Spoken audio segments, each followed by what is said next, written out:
আমার স্নেহের সমস্ত ছাত্রছাত্রীকে ফিফথ সেমিস্টারের প্রথম ক্লাসে স্বাগত জানাই। বর্তমান এই ভয়াবহ পরিস্থিতিতে আমাকে এই অনলাইন ক্লাস করতে হচ্ছে, কারণ আমরা পিছিয়ে থাকতে চাই না। আমরা যাতে ক্লাসগুলো করে একটু এগিয়ে যেতে চাই, সে কারণে এই অনলাইন ক্লাসের ব্যবস্থা করা। আশা করি তোমরা সবাই ভালো আছো, বাড়িতে থেকো এবং করোনা মোকাবিলায় সরকারি নির্দেশগুলো ঠিকমতো মেনে চলো। আর আমি অনলাইন ক্লাসগুলো করে গ্রুপে সব আপলোড করে দেব, তোমরা মাঝে মাঝে দেখে নেবে। এবং প্রতিনিয়ত বিগত দিনের ন্যায় প্রতিনিয়ত আমি নোটস, সাজেশান, শর্ট প্রশ্ন এবং কিছু ভিডিও ক্লাস সবসময় আমি দিতে থাকব। বাড়িতে বসে তোমরা এভাবেই প্রিপারেশানটা নাও, কারণ এই পরিস্থিতিতে ভার্চুয়াল ক্লাস কোনোভাবে আমরা নিতে পারছি না। শুধু তাই নয়, কলেজে কবে ক্লাস হবে তা বলাও সত্যি খুব মুশকিল। সে কারণে আমি অনেক চিন্তাভাবনা করে আমার ছেলে মেয়েকে একটুখানি এগিয়ে রাখার জন্য এই ক্লাসটা শুরু করলাম।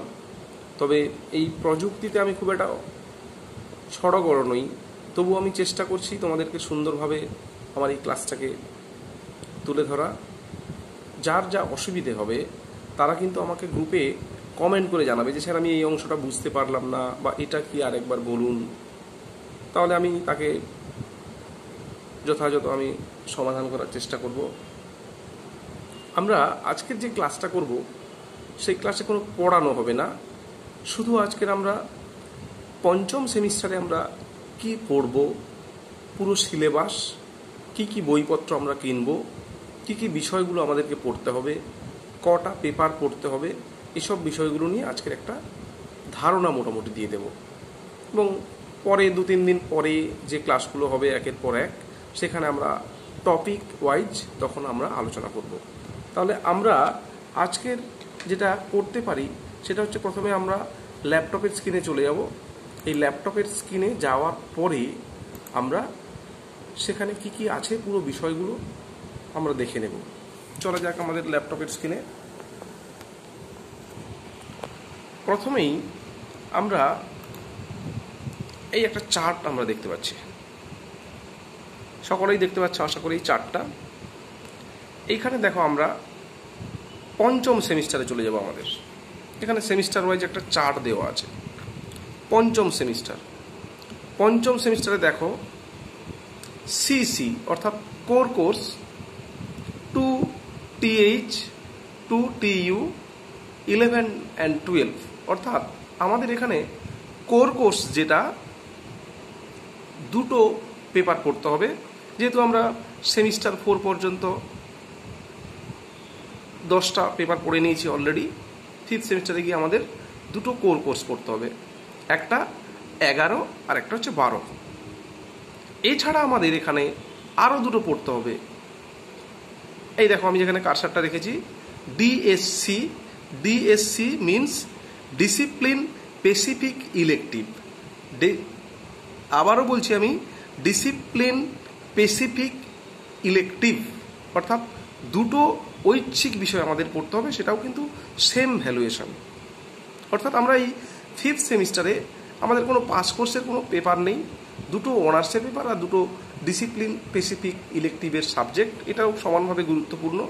এখানে আমরা 4টে পেপার পড়বো, আমরা 4টে পেপার, এবং প্রতিটা 100 নম্বর করে, 400 নম্বর। এখানে ক্রেডিট আছে 24। আশা করি এই বিষয়টা বুঝতে পারলে। তাহলে সেমিস্টার 5-এ আমরা দুটো কোর কোর্স এবং দুটো ডিএসসির সাবজেক্ট পড়ব। এবারে আমরা দ্বিতীয়তে চলে যাই।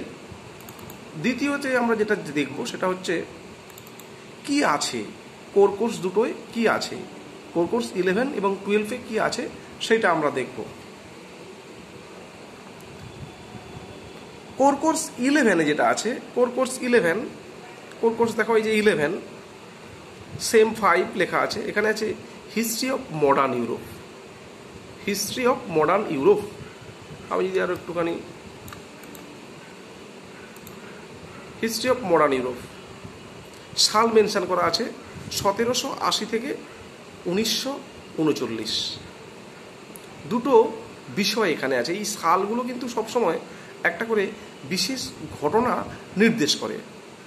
1780-তে কি হয়েছিল, এখানে মোটামুটিভাবে ফ্রান্সের অবস্থা, ফ্রান্সের পুরাতন তন্ত্রের অবসান ঘটার সম্মুখীন এই পিরিয়ডটাতে হয়েছে। আমরা জানি, সবাই পড়েছি, আমরা ক্লাস 11-এ আমরা পড়েছি, ক্লাস 9-এও এখন নতুন ইউরোপের হিস্ট্রি ঢুকিয়েছে, সেখানেও আমরা দেখেছি যে ফরাসি বিপ্লবের পূর্বে মন্তেস্কু, ভলতেয়ার, রুশো এই সমস্ত দার্শনিকদের আবির্ভাব হচ্ছে এবং তারা তাদের লেখনীর মধ্য দিয়ে তারা কী করছে, তাদের লেখনীর মধ্য দিয়ে তারা ফ্রান্সের পুরাতন তন্ত্রের যে দুর্বল শাসন ব্যবস্থা সেগুলো তুলে ধরেছে।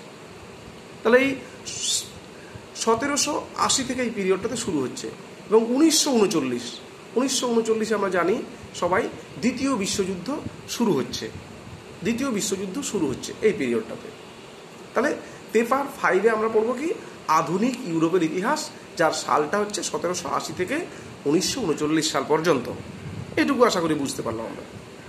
দ্বিতীয় যেটা আছে পেপার 12 সেম 5, এখানে আছে হিস্ট্রি অফ ইন্ডিয়া, অর্থাৎ ভারতের ইতিহাস, এবং এখানে যেটা আমরা বলি মডার্ন হিস্ট্রি, মডার্ন ইন্ডিয়ান হিস্ট্রিও বলি আমরা।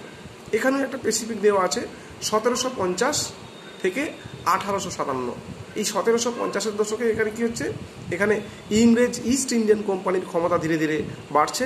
তারপরে আমরা তো সবাই জানি 1757 সালে পলাশির যুদ্ধের মধ্য দিয়ে সিরাজদৌল্লাকে পরাজিত করে লর্ড ক্লাইভ প্রথম বাংলায় ক্ষমতা দখল করেছিলেন এবং তারপরে আস্তে আস্তে করে সারা ভারতবর্ষে ইংরেজরা তাদের ক্ষমতা বিস্তার করেছিল। এবং তারপরে আসি আমরা, দেখো 1700, এখানে 1857 আছে এই পিরিয়ডটা। 1857 কী হয়েছিল, 1857 আমরা মহাবিদ্রোহ বা সিপাহী বিদ্রোহ হয়েছিল, তার ইতিহাস আমরা মোটামুটি একটু আধটু জানি। তাহলে আমাদের এখানে দুটো কোর্স পড়তে হবে, পেপার 11 এবং পেপার 12। পেপার 11-এ কি আছে, মডার্ন ইউরোপিয়ান হিস্ট্রি, এবং পেপার 12-এ আছে ইন্ডিয়ান মডার্ন হিস্ট্রি বা মডার্ন ইন্ডিয়ান হিস্ট্রি। এটা আমাদের পড়তে হবে। এই দুটো বিষয় গেল। আর যেটা আছে ডিএসসি, ডিসিপ্লিনারি স্পেসিফিক ইলেকটিভ, এখানে দুটো সেমিস্টার, অর্থাৎ এই 5th এবং 6th সেমিস্টার, এই দুটো সেমিস্টারে আমাদের কিন্তু এখানে যে কোনো 4টে সাবজেক্ট আমাদেরকে বাঁচতে হবে।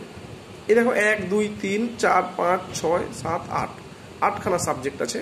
তাহলে এখানে 5 যেগুলো লেখা আছে 5, 5, 5, 5, অর্থাৎ 4টে সাবজেক্ট 5-এ, 4টে সাবজেক্ট 6-এ। তাহলে এই যে 5-এর জন্য, 5-এ দেখবে 5-এতে দুটো দেওয়া এক আছে, এই যে A1, B1, B2, B3 এরকম করে সব দেওয়া আছে। যাই হোক, আমাদের এখানে হিস্ট্রি অফ বেঙ্গল নিতে পারি আমরা, অথবা history of south east Asia নিতে পারি আমরা 5th সেমিস্টারে। হিস্ট্রি অফ বেঙ্গল নিতে পারি, history of south east Asia নিতে পারি, history of modern east Asia নিতে পারি, অথবা history of United state of America নিতে পারি। এই 4টের মধ্যে দুটো সাবজেক্ট আমাদের কিন্তু বেছে নিতে হবে। যাই হোক, এটা আমি এখন কিছু বলবো না, এটা আমাদের ক্লাস এখন না করাই ভালো, কারণ বিভিন্ন কলেজ কি করবে, যেহেতু আমার কাছে অন্তত 20টা কলেজের ছেলে মেয়ে আছে, তো এটা আমি যেটা করতে পারি সেটা হচ্ছে এখন আপাতত কলেজগুলোকে, কলেজ খুললে, ক্লাস শুরু হলে বিভিন্ন কলেজে যা যা অপশনাল দেবে সেটা নিয়ে আমরা আলোচনা করতে পারি। তাহলে মোটামুটি এখন আমাদের দুটো কোর্স বিষয়ে আমি ডিটেলসে আলোচনা করছি, পরে আমি যদি সময় থাকে আমি ডিসিপ্লিন স্পেসিফিক ইলেকটিভের সাবজেক্টে আমি কিছু আলোচনা করে দেবো। আমরা চলে যাবো এবার সিলেবাসে।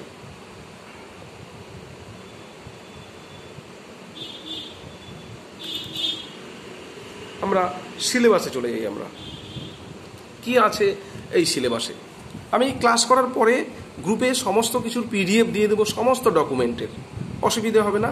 তবু তার আগে আমার যেটা একটুখানি বলার আমি সেটা একটুখানি বলে দিই। আচ্ছা, প্রথম আমরা যেটা আসবো সেটা হচ্ছে একটুখানি বড় করে নিতে হবে এটাকে একটুখানি বড় না করলে সমস্যা হচ্ছে। ঠিক আছে, আমি একটু বড় করে নিচ্ছি।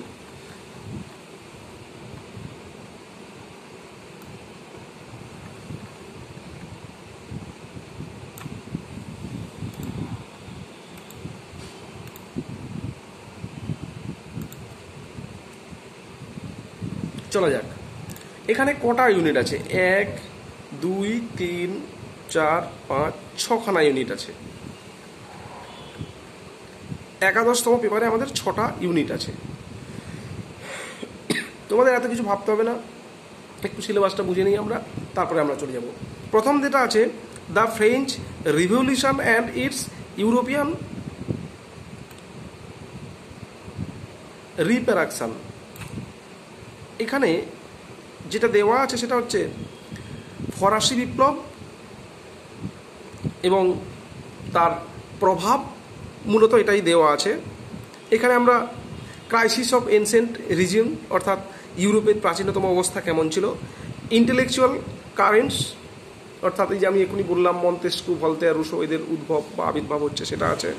Social class and emergence, gender relation, সামাজিক গোষ্ঠীগুলির উদ্ভব ঘটছে এখানে, এই বুর্জুয়া থেকে শুরু করে অভিজাত, যাজক পাজক, এদের একটা ব্যাপার আছে এখানে।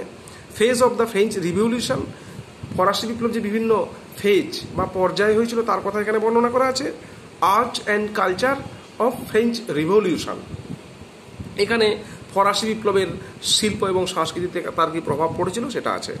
পরে এফ যেটা আছে, Napoleon consolidation, reform and empire, নেপোলিয়ানের সাম্রাজ্যর সংস্কার এবং তার সাম্রাজ্য বিস্তার, এই বিষয়টা আলোচনা করা আছে এখানে প্রথম ইউনিটে। দ্বিতীয় ইউনিটে চলে আসি আমরা, restoration and revolution 1815 to 1848, restoration and revolution 1815 to 1848, অর্থাৎ এখানে নতুন নতুন রাজ্য পুনর্গঠন, নতুন রাজ্য, অর্থাৎ নেপোলিয়ানের পর আমরা জানি নেপোলিয়ানের পর সমস্ত ইউরোপ পুনর্গঠনের প্রয়োজন হয়ে পড়েছিল, কারণ নেপোলিয়ান প্রচুর রাজ্য দখল করেছিল এবং সেগুলোকে তাদের সীমানা সব বিচ্ছিন্ন করে দিয়েছিল, ফলে নতুন করে রাজ্য পুনর্গঠন করা হয়েছিল। এবং তারপর আমরা জানি মেটার্নিকের নাম শুনেছি আমরা, সেই মেটার্নিকের নেতৃত্বে অস্ট্রিয়াতে যে আমাদের ভিয়েনা কংগ্রেসের সম্মেলন হয়েছিল সেখান দ্বারা কি হয়েছিল, এবং তারপরে 1848 পর্যন্ত, 1830 জুলাই বিপ্লব হচ্ছে, 1848 ফেব্রুয়ারি বিপ্লব হচ্ছে, এই পিরিয়ডটার ইতিহাস আমরা পড়বো এখানে। Force of conversion and restorations of the higher ages, এখানে social, politic and intellectual currents, revolutionary and radical movement 1830 to 1848, অর্থাৎ এখানে নেপোলিয়ান পরবর্তী অবস্থার কথা বর্ণনা করা হয়েছে। পরে যেটা আছে 3, capitalist industrialisation and social and economic transformation, late 18th century to 1914 AD পর্যন্ত। এখানে process of capitalism, development to industry, agriculture, causes studies, Berlin, France and German, Britain, France and German, state and Russia, evolution of differential to social classes, bourgeois, patricial, land owner, classic and peasantry, changing trends and demographic and urban patterns, family, gender and process of industrialization। এখানে আমরা পড়েছিলাম, আমরা এই 4th সেমিস্টারে আমাদের কিছুটা ছিল। এখানে হচ্ছে যেটা বলা হচ্ছে শিল্প বিপ্লব, শিল্প বিপ্লব বলা হচ্ছে capital, industrial and social and economic transformation, মানে শিল্প বিপ্লবের প্রভাবটা মূলত এখানে আমাদের আলোচনা করা হয়েছে। 4 দাগে কি আছে? 4 দাগে আছে varieties of nationalism and remaking and state in the 19th and 20th century। এখানে নতুন নতুন যে রাজ্যগুলির বা রাষ্ট্রগুলির জাতীয়তাবাদ জাগরণ ঘটছে তার কথা এখানে বলা হয়েছে। আমরা জানি ইতালি, জার্মানি, নতুন নতুন করে যে ফ্যাসিবাদ, নাৎসিবাদের উত্থান ঘটছে, তাদের পূর্ব মুহূর্তে যে সংকটের কাল ছিল সেই পিরিয়ডটার কথা এখানে বলা হয়েছে। এখানে দেওয়া আছে এই যে pacification of economic development, political and administrative reorganisation. ইতালির কি অবস্থা ছিল? Revolution of 1905 1905 the Bolshevik revolution of 1917, অর্থাৎ 1905 রাশিয়ার বিপ্লব, আবার বলশেভিক রিভলিউশন, এখানে লেনিনের ভূমিকা টুমিকা এগুলো আসে। Programme of socialist construction and the Soviet Union during to the interwar period, এখানে সোভিয়েত ইউনিয়নের পুনর্গঠনের কথা আলোচনা করা হয়েছে। ইম্পেরিয়ালিজম, ওয়ার অ্যান্ড ক্রাইসিস, পাঁচে ইম্পেরিয়ালিজম, সাম্রাজ্যবাদ, যুদ্ধ এবং ক্রাইসিস। এখানে বলা হচ্ছে এই যে প্রথম বিশ্বযুদ্ধের পূর্ব মুহূর্তে কি অবস্থা ছিল সেটা এখানে আলোচনা করা হয়েছে এবং প্রথম বিশ্বযুদ্ধের কথাও এই পিরিয়ডটাতে আছে। 1780 সাম্রাজ্যবাদের যুগ বলা হচ্ছে, 1780, তারপরে 1918 দেওয়া হয়েছে, অর্থাৎ প্রথম বিশ্বযুদ্ধের শেষ পর্যায়ে পর্যন্ত এখানে বর্ণনা করা হয়েছে। Theory and mechanism in imperialism, growth of militarism, power bloc and alliance, expansion of European empire, war of 1914 to 1918, war of এটাকে প্রথম বিশ্বযুদ্ধ বলা হচ্ছে। তাহলে প্রথম বিশ্বযুদ্ধের পূর্ব মুহূর্তে ইউরোপের কি অবস্থা ছিল এবং কেন প্রথম বিশ্বযুদ্ধ হলো, প্রথম বিশ্বযুদ্ধ অনিবার্য ছিল কিনা, প্রথম বিশ্বযুদ্ধের পরবর্তী অবস্থা এখানে আলোচনা করা হয়েছে। পরে এটা আছে Europe between two world war, এখানে যেটা বর্ণনা করা আছে post war Europe, a diplomatic history, অর্থাৎ যুদ্ধ পরবর্তী সময়ে কি ছিল, কঠিন পরিস্থিতি সমগ্র ইউরোপে হয়েছিল তার কথা এখানে বর্ণনা করা হয়েছে। তারপরে আছে দ্য গ্রেট ডিপ্রেশন, মহামন্দা, 1929-এর মহামন্দার কথা এখানে বলা হয়েছে। Rise of fascism in Italy and Nazism in Germany, অর্থাৎ ইতালিতে ফ্যাসিবাদের উত্থান এবং জার্মানিতে নাৎসিবাদের উত্থানের কথা বর্ণনা করা হয়েছে। দ্য স্পেনিশ সিভিল ওয়ার, স্পেনের গৃহযুদ্ধ। তারপরে আছে পলিশ অফ অ্যাসেসমেন্ট অফ রুশ জার্মান নন অ্যাগ্রেরিয়ান ফ্যাক্ট, এই রুশ জার্মান অনাক্রমণ চুক্তি, একে অপরকে আক্রমণ করবে না এই চুক্তি। Origin and causes of the second world war, মানে দ্বিতীয় বিশ্বযুদ্ধের উত্থান এবং তার কি কারণ ছিল এখানে বর্ণনা করা হয়েছে।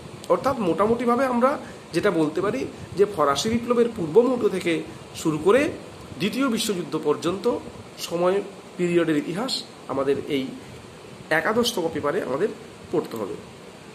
পরে আমরা চলে যাই দ্বাদশতম পেপারে, এটা একটুখানি বড় করে নিই।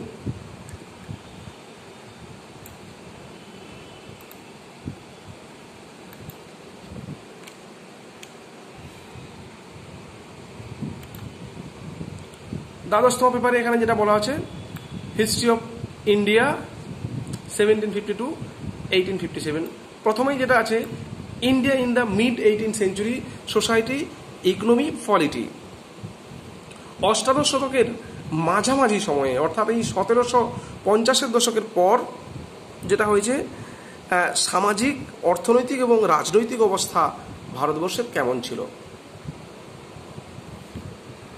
দ্বিতীয় যেটা আছে, দ্বিতীয় ইউনিটে আছে expansion and consolidation of colonial power, mercantilism, foreign trade and early reforms of expansion for Bengal, dynamic of expansions with special reference to Bengal, Mysore, western India, Ayodhya, Punjab and Sindh. অর্থাৎ এখানে যেটা বলা হচ্ছে মুঘল সাম্রাজ্যের প্রথম পর্বের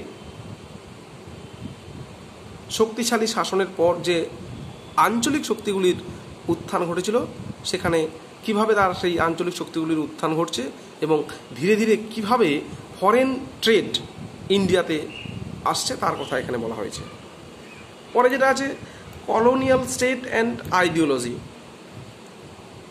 ঔপনিবেশিক রাষ্ট্র এবং তাদের দর্শনটা কী ছিল। Arms of the colonial state, army, police, law, ideology in the Raj and racial attitude, education, indigenous and modern. অর্থাৎ আফটার পলাশির যুদ্ধ ভারতবর্ষের চিন্তাধারাগুলো কীভাবে পরিবর্তন ঘটছে এবং ব্রিটিশ প্রভাব আস্তে আস্তে করে কীভাবে ভারতীয়দের ওপর প্রভাবিত হচ্ছে সেটা এখানে আলোচনা করা হয়েছে। চারে যেটা আছে রুরাল, ইকোনমিক, অ্যান্ড সোসাইটি অর্থাৎ গ্রামীণ অর্থনীতি এবং তার সমাজ, land revenue system and forest policy অর্থাৎ ভূমি বন্দোবস্ত এবং বন বিভাগের যে বন্দোবস্ত ছিল, commercialisation and independence, rural society change and country, feminism মানে এখানে দুর্ভিক্ষর কথা বলা হয়েছে, pastoral economy and shifting cultivation. অর্থাৎ এই পিরিয়ডে গ্রামীণ অর্থনীতি কিংবা ধীরে ধীরে ক্ষতিগ্রস্ত হচ্ছে, চাষবাসেরও ক্ষতিগ্রস্ত হচ্ছে, সেই সঙ্গে ভারতীয়দের অবস্থা, গ্রামীণ জীবনের অবস্থা খুব খারাপ হচ্ছে, তার কথা বলা হয়েছে এখানে। পরে আছে ট্রেড অ্যান্ড ইন্ডাস্ট্রি, বাণিজ্য এবং শিল্প, ডি ইন্ডাস্ট্রিয়ালাইজেশন অবশিল্পায়ন করছে, trade and fiscal policy, drain of wealth, growth of modern industry. এখানে সম্পদের বহির্গমন ঘটছে, অবশিল্পায়ন ঘটছে, তারপরে আমাদের বাণিজ্য কিভাবে পতনের মুখে পতিত হচ্ছে, বা গ্রোথ অফ মডার্ন ইন্ডাস্ট্রি নতুন শিল্প এই পর্বে কীভাবে গড়ে উঠছে তার কথা আলোচনা করা হয়েছে এখানে। তারপরে যেটা আছে পপুলার রেনেসাঁস, এখানে সান্তাল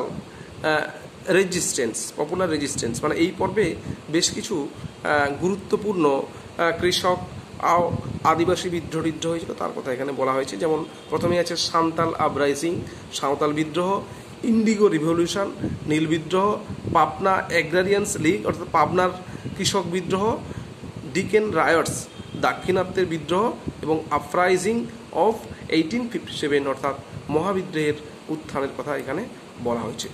এই আমাদের দুটো সিলেবাস আছে, একটা হচ্ছে মডার্ন ইউরোপ আর একটা হচ্ছে মডার্ন ইন্ডিয়ান হিস্ট্রি। এই সিলেবাসগুলো আমরা এখন এই দুটো কোর্স আমি আপাতত শেষ করব, পরে আমি দেখছি ওই পেপারগুলো ধরতে পারি কিনা। তার আগে যদি কলেজ খুলে যায়, সবার পেপার চুজ করা হয়ে গেলে এগুলো আমি শুরু করে দিতে পারবো। এবারে আমরা আসি বইতে। আমি সবাইকেই বই আমি লিস্টগুলো পাঠিয়ে দেবো PDF করে। আমরা চেষ্টা করব একটা করে বই সকলে রাখার। ইউরোপের ইতিবৃত্ত গোপালকৃষ্ণ পাহাড়ি, 11তম নতুন বই এখনও বেরোয়নি কিছু, তবে পুরনো যে সমস্ত অনার্সের বইগুলো আছে সেগুলো চালানো যেতে পারে। ইউরোপের ইতিবৃত্ত গোপালকৃষ্ণ পাহাড়ির বইটা মোটামুটি খুবই ভালো, এই বইটা তোমরা কালেক্ট করতে পারো। অথবা ইউরোপের ইতিহাস সুভাষ রঞ্জন চক্রবর্তী। আমি প্রচুর বই দিয়ে দিলাম লাইব্রেরি থেকে তুলে বিভিন্ন স্পেসিফিক টপিকগুলো দেখার জন্য, কিন্তু এই দুটো বই রাখবে।